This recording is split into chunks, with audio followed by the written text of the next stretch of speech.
Hello and welcome to Volume 2 of An Analog Christmas. Again, I didn't clean up for you guys. Just no apologies, I just don't have time to clean at this time of the year. Also, I don't think this shirt is appropriate for December, but it's kind of warm in here today. I figured for Volume 2 I could show you some of my Christmas records. These are the 12-inch ones. Full albums, a couple of EPs, but we'll go through these kind of quickly because I have a lot. I've been collecting Christmas records since I was a child. So without any further delay, let's get moving. So the first one I have here is the South Soul Orchestra with Christmas Jollies. This was the third release by Vincent Montana Jr. as founder of the South Soul Orchestra. This was released in 1976 and was pretty much the most popular album at the time. Merry Christmas All and Christmas Time are the two singles on this record. By the way, she's appeared on other South Soul Orchestra records, but in less cover-up. I'll let you fill in the blanks there. Of course, with a record that popular, you would expect a sequel, and the Christmas Jollies 2 record proves that this is no exception. This was done without the involvement of Vincent Montana Jr. Instead, I forgot who was involved. Patrick Adams was the conductor of this record, released in 1981. And while it's definitely not the same as the 1976 original, it still has some fun songs. Next up, we saw a preview of this yesterday. The New Kids on the Block, Merry Merry Christmas, featuring the single, This One's for the Children. I'm going to try to do this without the screen reflecting, but the shrink wrap is still on here. Yeah, so this was released in 1989 and was eventually sold enough to be certified double platinum. So this was a big success for New Kids on the Block. Yeah, so anyway, This One's for the Children was the single, but Funky Funky Christmas seems to have gotten a lot of airplay, as illustrated yesterday on the Senior Hall Show clip. Okay, so one of the few compilations I have here is this Christmas album from that's what I call a music compilation company, UK-based company. So I don't typically buy compilations nowadays because pretty much every song that I would want for Christmas I have in some form. But this actually has a couple of songs you don't see on domestic releases, in the US at least. Wizard, I Wish It Could Be Christmas Every Day, and Slade, Merry Xmas Everybody. That song, by the way, is probably the best Christmas song of all time. And if you've never heard that Slade song, stop this video right now and go give it a listen. Come back when you're done.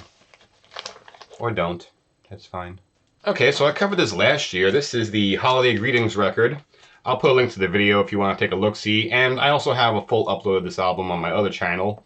There'll be a link in the description. But basically, again, this was a collection of radio station holiday greetings from various celebrities on the Epic, Portrait, and CBS Associated family of labels.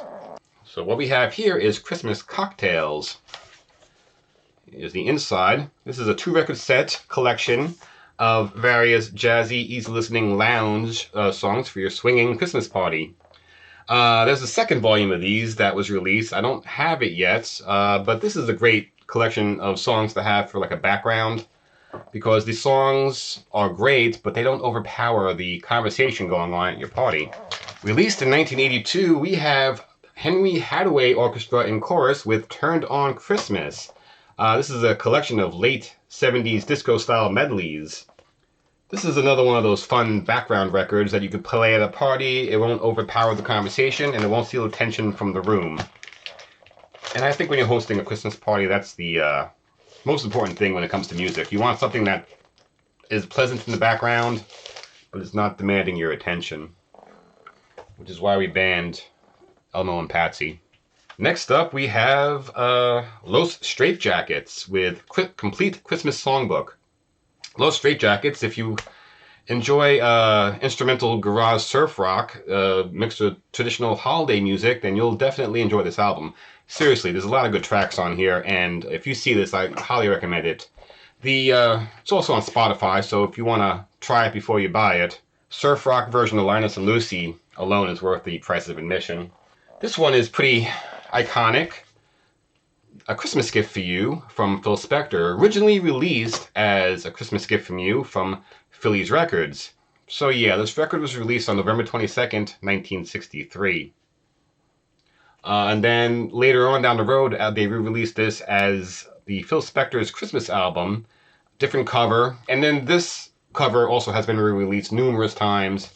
The original pressing is definitely worth a few bucks, but I think this is kind of a late 80s pressing, 1987 pressing of this album. By the way, I mean, I'm talking up the album itself, but quintessential Christmas songs across the board here. You have Bobby Socks, Crystals, Darlene Love, The Ronettes is on this record. So if you bought a Christmas tree in your life, you have this album in some format, because since its release in 1994, this has pretty much been the quintessential Christmas album, right alongside the Phil Spector album here.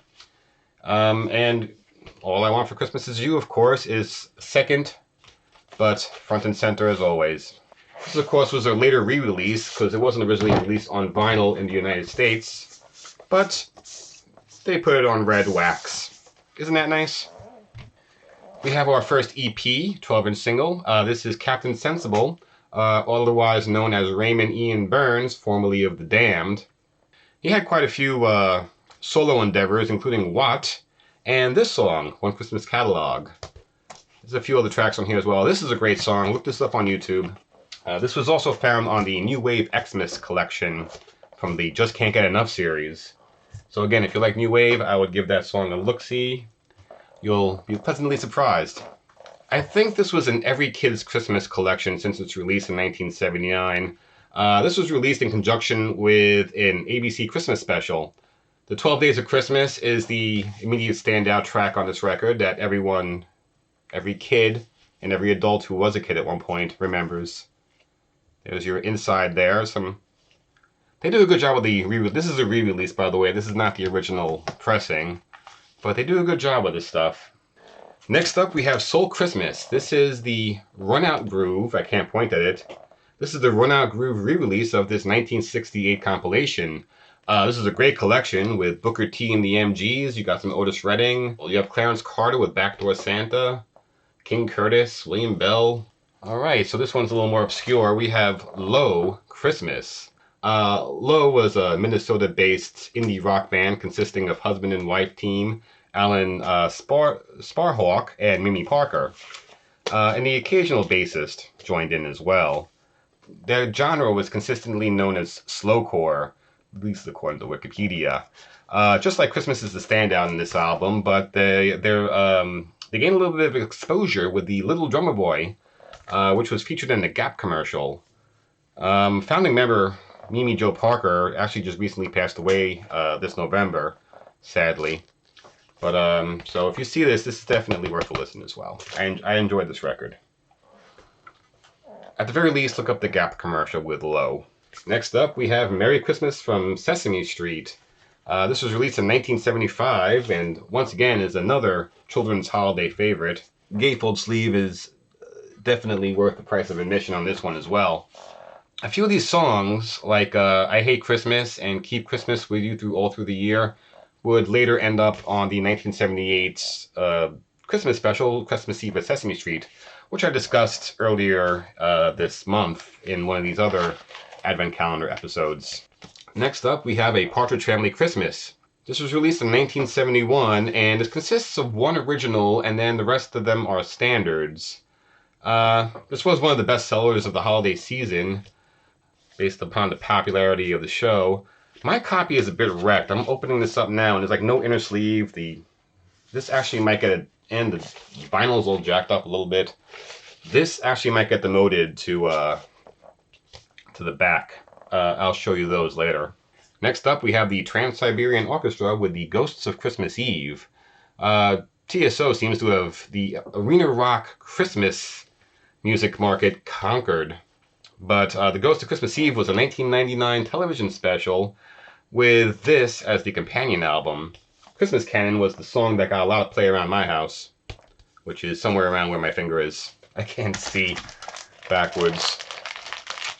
By the way, TSO has tons of Christmas records out, so you could pretty much spend a small fortune collecting them all. Next up, we have Christmas Is Percy Faith. This 1966 album is the quintessential 60s Christmas standards album. A few of these tracks graced the WPIX Yule log, I know. If you want to put together a Christmas record collection, this is a good place to start. And you usually find these for this record for a couple of bucks in the bargain bin of any thrift store. But it's worth having in your collection because there's some great tracks on here. My favorites happen to be Happy Holiday. Do You Hear What I Hear is pretty fun too. And We Need a Little Christmas. I don't think this record needs any introduction from me because there's a good chance you're familiar with the work of Vince Guaraldi over here. This is one of several reissues of this album. This one's dating to 1988. Here's the back. Yet you get to hear the end of "Hark the Herald Angels Sings," which is cut off on the broadcast version of A Charlie Brown Christmas because that was originally where the Coke sponsor was at the end. So you don't hear that high-pitched closing. You get to hear it on here though. So. Okie dokie, next up is the Jackson 5 Christmas album. This again is not the original, this is a reissue from 2014 on the Motown label. But this is some absolutely classic Jackson 5 performances on here, including my favorites up on Housetop and I Saw Mommy Kissing Santa Claus. You don't get much better than those versions by the Jackson 5. Next up is the first in what would be a series of Jimmy Iovine produced compilations benefiting Special Olympics International. This first one, of course, is the best, The Very Special Christmas, because it has some of the absolute classics of these compilations. Christmas in Hollis by Run DMC, which, of course, was a sampled Backdoor Santa. You have Madonna's Santa Baby, U2's Christmas, Baby Please Come Home, and Sting, Gabriel's Message. This is actually the first version. This was reissued in 1992 on CD, at least. Replacing Backdoor Santa by Bon Jovi with another song by Bon Jovi, which is odd because the original track listing means you have two songs with dun dun dun dun dun. The second one's also really good, but the first one is still my favorite. So you don't come across too many Hanukkah albums, but we decided to pick this one up because this seemed very interesting. You have Jack Black on here, Adam Green from the Moldy Peaches. If you've seen Juno, you know who that band is. Yola Tango, The Flaming Lips.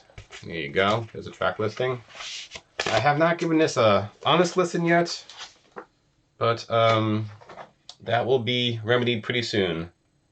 And it has a delicatessen menu as a lyric sheet, which I think is pretty funny. Let me see if I can get that in the shot.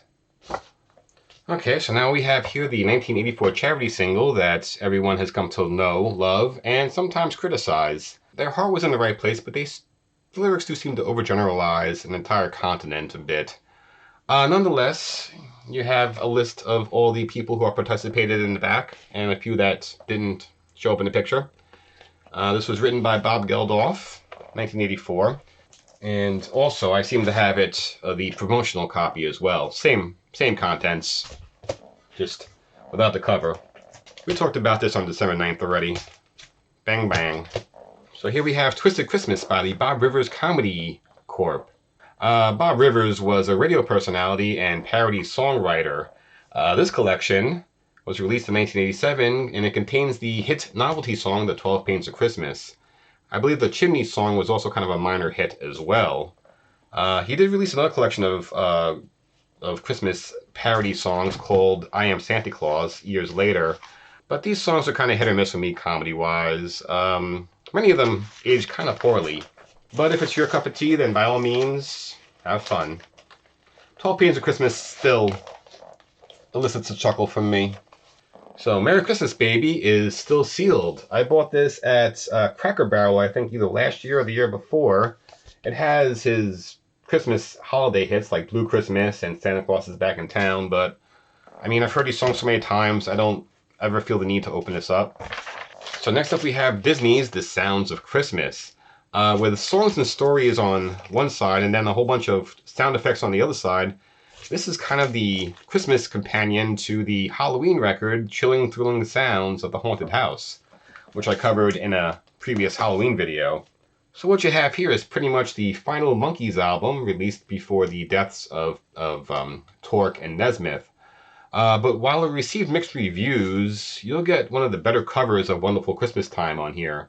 Also, I find myself quite fond of House of Broken Gingerbread and Unwrap You a Christmas, which was written by XTC frontman Andy Partridge.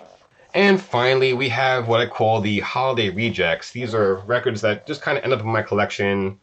I don't buy them on purpose, but they just end up in my collection. Christmas records that I don't want to throw away, but I don't really give a listen to, like Christmas Chorale, which was 99 cents at some point somewhere. You have, I mean, this one's interesting from a cover perspective, but it's a Pickwick record, which is, you know, the budget, cheap house, performed by Mirror Image. So this might be something worth listening to as a gag, but not seriously. Same with Liberace's 'Twas the Night Before Christmas, which is him reciting 'Twas the Night Before Christmas. I paid $3 for this, huh? That's weird. You know, actually, this one, it has all its classics. That one is getting promoted. We have here Merry Christmas from the Mormon Tabernacle Choir, which I'm sure is probably in the WPIX Yule log, but you know, this is a Reader's Digest record. This one I see a lot. Great Songs of Christmas, and this is a good collection too. Columbia Special Products. But again, this is not the best of condition.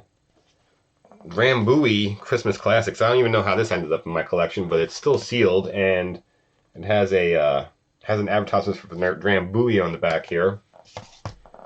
Christmas with Fred Waring.